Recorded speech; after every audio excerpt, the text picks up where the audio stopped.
a major oops. A birth control distributor mistakenly switches the real pill with a placebo one. And now they're saying patients could get pregnant. I can't make this up. Can you say lawsuit?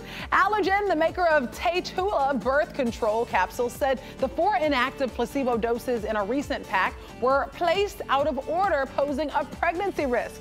Customers with the scrambled pack will get a recall letter from the company, which will arrange for the pills to be returned. But honestly, there's one thing you can't return, and that's a baby.